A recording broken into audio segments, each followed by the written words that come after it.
We ready? First of all, I want to welcome everybody here to this waterfront in the great city of Portsmouth, here at High Street Landing. I want to acknowledge my colleagues that are here with me from City Council, Vice Mayor Bill Moody, of course, Councilwoman Catherine Bryant, our Admiral, Councilman Mark Hugel, and everybody else from the city and all of the folks that are joining us. It is my esteemed pleasure and honor to introduce our senators, and I call them that, our United States Senators, Senator Mark Warner and Senator Tim Kaine. Thank you both gentlemen for being here, and also I want to acknowledge my city manager, Mr. Stephen Carter. Good to see you, sir. Well, thank you, Mr. Mayor. Thank you. It is great to be back in Portsmouth. And Mr. Mayor, you are a much cooler cat than Tim and I, because I'm not sure we could maintain. We had our ties on and jackets on a little bit earlier. Understood. But and it's great to see other members of the council here. And it is a beautiful day to be in Portsmouth. Absolutely. Which I imagine you say is every day to be in Portsmouth. Well, thank you all for turning out. Tim and I just came off a more than 3-hour visit to the USS Ford, and we're both going to share some of our impressions, and then we'll be happy to take your questions. First and foremost, it was an extraordinary deployment, 327 days. I didn't fully realize, I think 87,000 miles, the equivalent of going around the globe 3.5 times. Wow. And some of their initial port calls were actually in Oslo, and they went north of Norway, and obviously then down to Venezuela, and then over to the Mediterranean and off the coast. It had actually been at Spain before they got deployed north, and then back to the Caribbean. We had a chance to visit with the ship's leadership, not only the captain, but a number of the other admirals, and have a chance, most importantly, to visit with sailors. Tim and I each had a chance to have lunch with a group of sailors. We're going to come to that in a moment.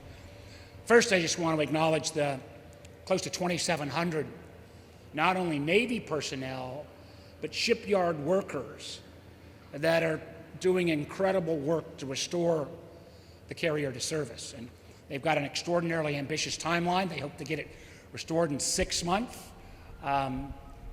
This is normally a 10-month deployment. The captain is pretty determined, but I came away with an impression of a ship and its crew that's got high morale, but also has been obviously well tested. And Tim will talk about the fact that this was the first deployment of a Ford-class carrier and what they went through. I also don't think until you can get on the carrier and go from compartment to compartment and to think about the extraordinary courage that so many had to exhibit when the fire took place. We saw compartments that had been berthing cabins that had to be flooded. We saw, like on one side of the compartment, it was 1,400 degrees. On the other side, you could be safe. The fact that we had a few sailors that had slight injuries, only one. The fire marshal was the gentleman who had to be taken off later. He went back into the fire many, many times. And it was a real testament to the captain and the crew that they came through that fire without any deaths. And again, that was something that was extraordinary. The other item that we raised was, to the sailors, the idea that they went on a mission that, and they are extraordinarily courageous. These are our country's best and bravest. But they went on what they thought was going to be a conventional deployment, and then got taken down to go on a deployment to Venezuela, and then a deployment to the Middle East, where they, like the rest of Americans, didn't really know that we were going to be going into a war of choice. They did their duty extraordinarily. The thing that we heard the most, or at least I heard the most from the sailors, was if you're on that extended deployment, how do we have better services for active duty military families? I was down here about a month ago, and we are very rich in Hampton Roads with local, state, federal support for military families and veterans. We've got the federal government. We've got a whole series of nonprofit and other organizations here. But we need to do a better job. And I'm actually challenging some of the largest tech companies to see if they can come in and help with better services to active duty families. Tim and I are working on some legislation that would give more flexibility. If you're a federal worker and you expected your spouse to be gone for 6 months, maybe 7 months, and it's now 10 or 11 months, you've got to have flexibility in terms of when you go back to work and back and forth. So I came away, I'm going to turn it over to Tim, I came away with a real appreciation of what this world-class aircraft carrier can do in capacity, the world-class crew. As I said, the ship repair folks who are going to, whether it hits 6 months exactly or a little extra, get it back into rotation. But I also came away with a renewed commitment that we as policymakers and everyone from the federal level up to the president needs to think about these men and women and think seriously about how and when and where and what kind of notice we put them into harm's way. Well, I'm sure there'll be lots of questions. Why don't I stop there and turn it over to my dear friend Tim Kaine. Thank you. Thank you, Mark. Thanks so much. And good afternoon to Portsmouth. I so love being together with the mayor and city council. I'm going to direct a question to them. Having been a mayor and city council member, there's a lot of days that are really tough, and then you hit that day where you say, boy, this job is really fun. And you've all had that day where you might have had some tough ones, but something happens, you do something great for the neighborhood of the city, or you see the city show itself off so well like it's doing today, and like, this is really, really a fun job. I'm so glad I do it. Mark and I have had one of those days today. We started the day over at Langley, NASA Langley, with the groundbreaking of a magnificent new research facility, the first wind tunnel that NASA has built to be able to test the latest in aircraft and aerospace platforms, the first one they built in 40 years. And everybody knows the incredible 100-plus year history of Langley and all that's been done there. And Mark and I have both had a hand in promoting those investments. And so that's how we started the day.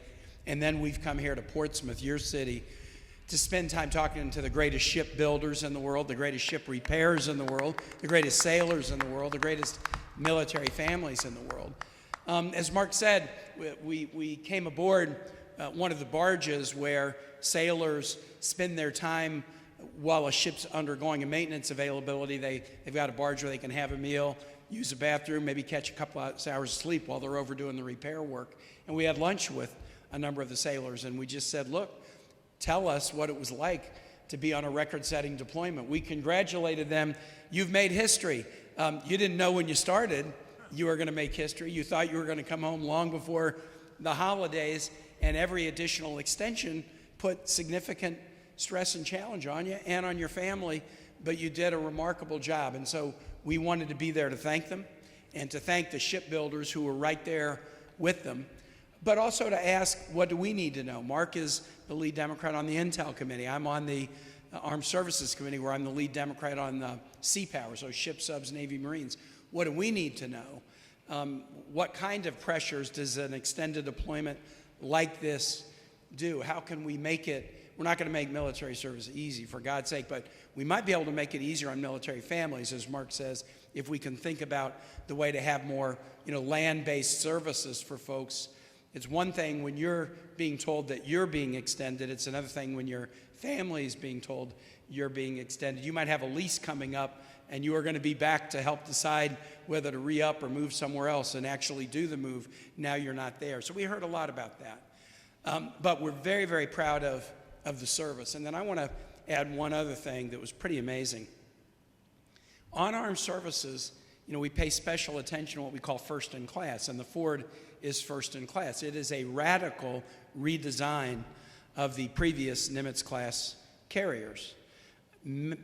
Everything about it has been changed to take advantage of new thoughts about what are the most effective ways to generate lethality, to generate air sorties. And along the way on the Armed Services Committee, getting the first in class out the door is tough. It's usually delayed, and it usually runs over budget, and usually there's some problems along the way. And the three that got mentioned a lot before this ship ever really did its first deployment were weapons, elevators, and elevators to bring aircraft to the deck.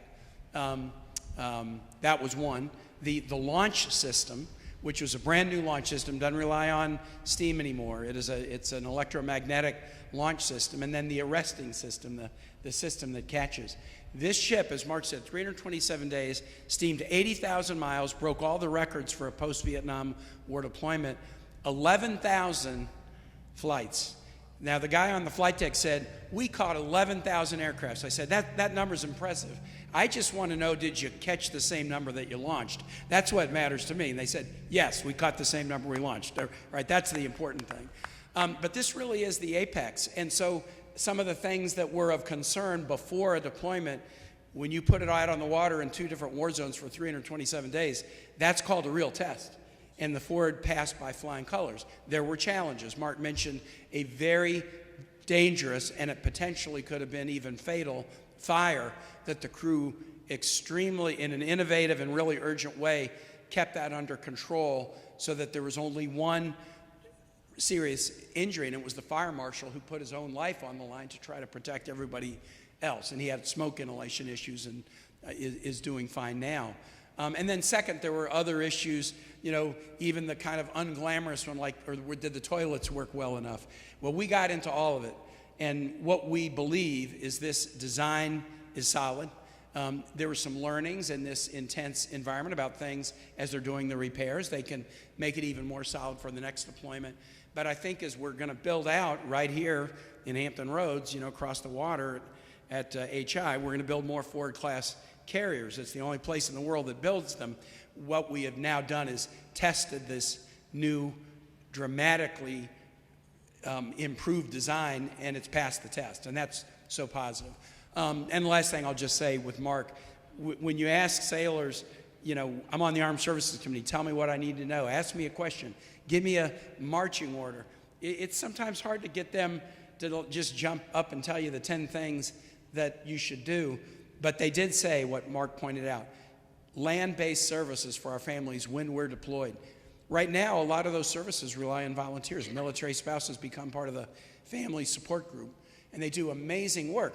But there's 5,000 people on the Ford, and in the entire strike group, there's 5,000 people, and that's a lot of families to pay attention to. So I think we go back with whether it's technology tools or better recruitment of people or more staffing in this space. Is there a way that we can provide more support to these families? That's something that we take away. But Portsmouth should feel awful proud. I mean, just look at the Grand Central Station of Marine Operations, Navy, commercial, recreational, ferries. I mean, everything is happening right here, and it is such a great part of this Commonwealth, and Mark and I are so proud to represent you and represent this amazing maritime industry that is Virginia's strategic advantage over any other state. Thanks so much.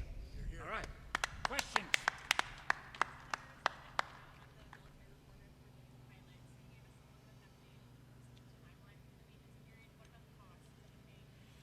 We did not get a cost number. As I said at the outset, I think there's roughly, I was asking how many folks on a daily basis, about 2,700. Obviously, there are people there all night, too, to guard the carrier.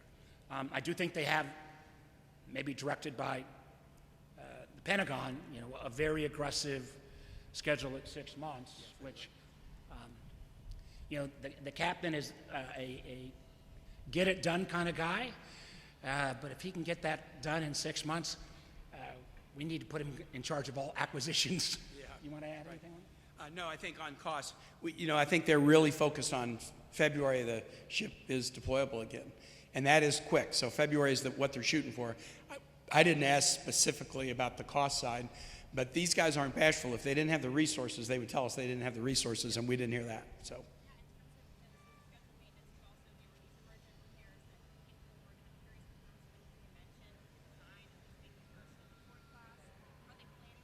Well, I think they're thinking, I think it comes back in for a more scheduled retrofit in 29.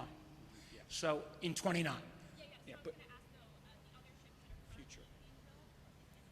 Well, I think, we've got, I don't know, we don't share, like, whether it's,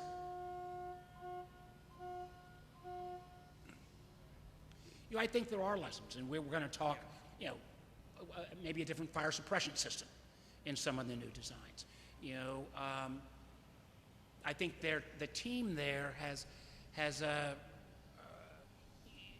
got some advice. The one thing I have to acknowledge I didn't fully appreciate was that we read a lot about the toilets, but my understanding and one of the chief operations officers said, the toilet issue for the most part, it was an issue, but it got fixed the previous July, and even though they were out for another 6 months, they'd managed to get that mostly repaired, and literally in the last month or so, they had no complaints.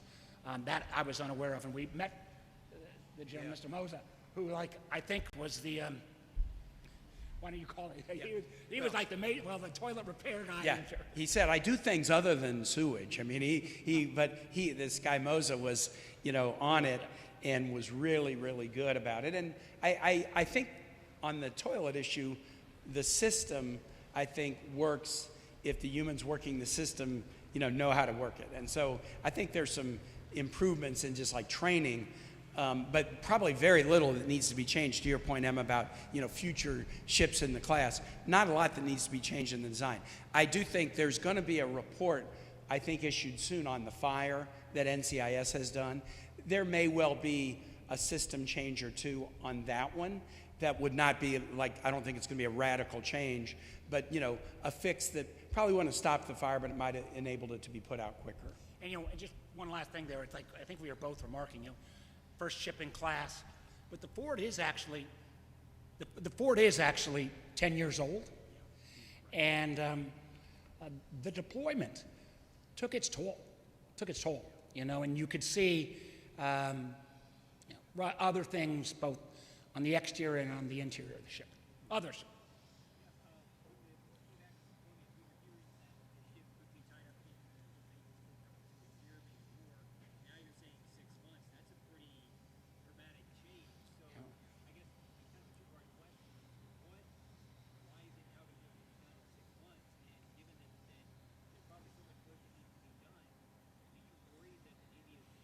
Well, listen, we have seen, unfortunately, I want Tim to talk about this too, this administration and this Department of Defense, I believe, rush things inappropriately.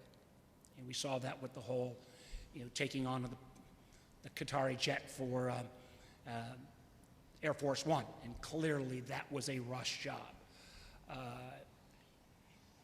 And I believe this decision of taking what would have been a 10-month plus process and saying it can be done in 6 months is going to be an extraordinary stretch.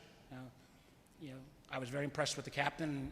He seemed like a can-do guy, but I'll go back to what I said earlier. If he can actually get it done in that time frame, and clearly some of the sailors thought that was going to be a stretch. You want to add?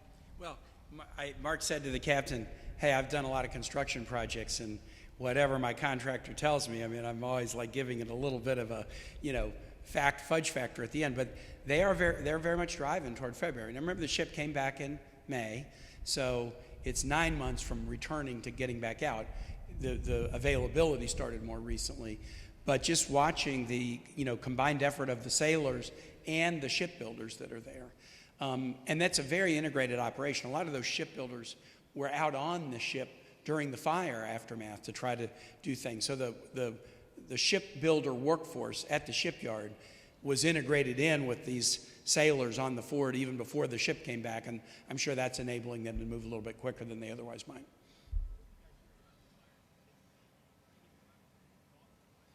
Again, I think we have some ideas, but I think we're going to wait till Tim can comment on this as well. On the report, what I don't think seeing these berths and how close they were, and seeing one place where you just had it was one metal barrier that separated 1,400 degree temperature, and battling the fire, and they very innovatively literally drilled a hole in the deck and were able to put the water hose in.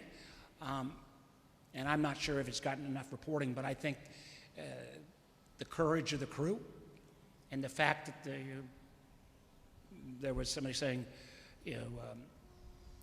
general seamen were bossing or or telling captains what to do because everybody knew their job. It was very impressive. One design feature, I mean, those of you who've been on a carrier, you're used to climbing those little ladders. Here's a design feature they put into the Ford. They'd put 2 ladders side by side. So there's not just one, there's 2. That turned out to be amazingly important in evacuating people at the time of that fire. I don't know that that was the reason it was done, but it ended up being really a lifesaver that they had done that. And yeah, there is a report that's going to come out soon, and I think Mark and I have some sense about what it will say. I think and we don't want to get ahead of it, but I think our sense, and it's kind of back to Emma's question on what does it say about the future designs, I think it may point out some human changes, but it may point out 1 or 2 design fixes, but that are not, massively redesigning it, adding in a couple of safety features. And remember, I mean, not to scare everybody, but these laundry bays are directly beneath pyrotechnic ammo storage. And one of the first things they had to do when they realized that the temperatures were getting there is they had to jettison the pyrotechnic ammo overboard because it was at risk with 1,400 degrees temperatures so close of all going off. And they made some split-second decisions very quickly and very wisely. But that report, I think, will point the way to some fixes that will not be super complicated, either for the Ford or for the future. Anybody else?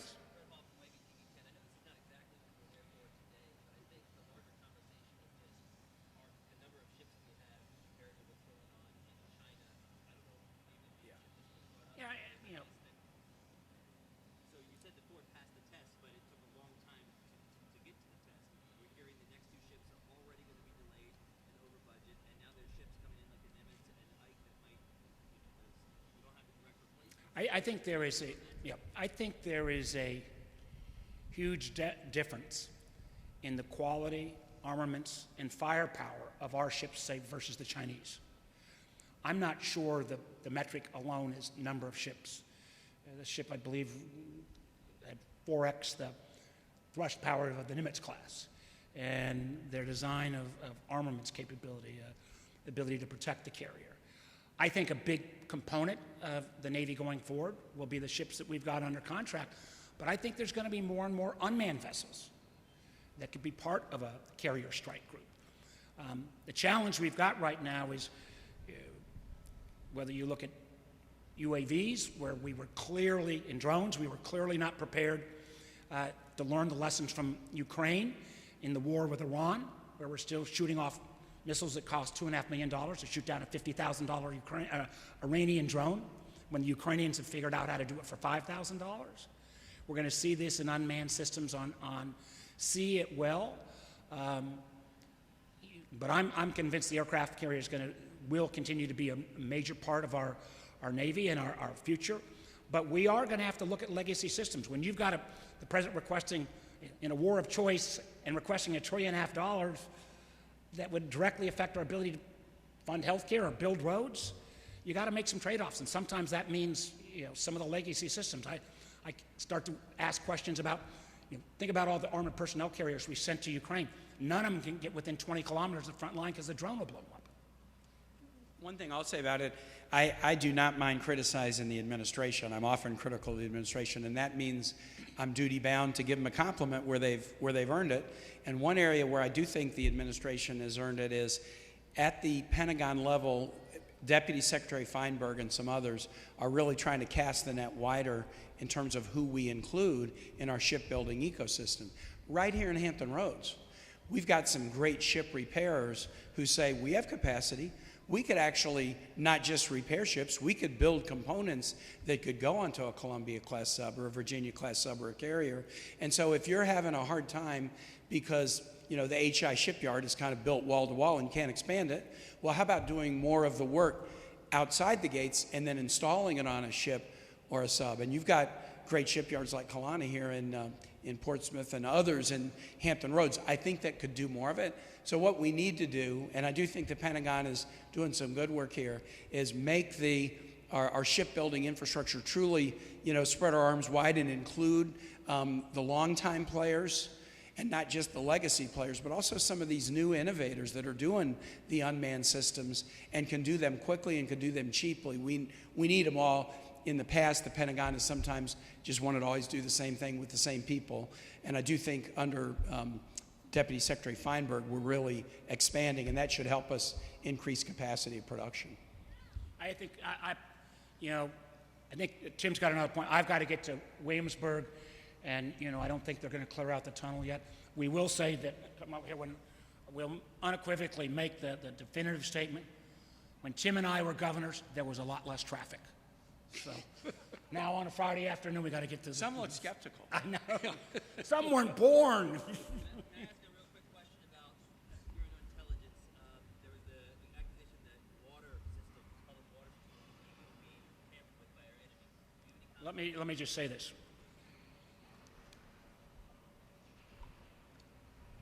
All of our systems are vulnerable. And with some of these new AI models like Mythos, they're getting more vulnerable. One of the good things about our water systems, they are not centralized, so they are individual systems. But I have been shocked for years. The Chinese adversaries are into all of our telecom systems. We have no minimum cyber standards for telecoms. That is a huge mistake.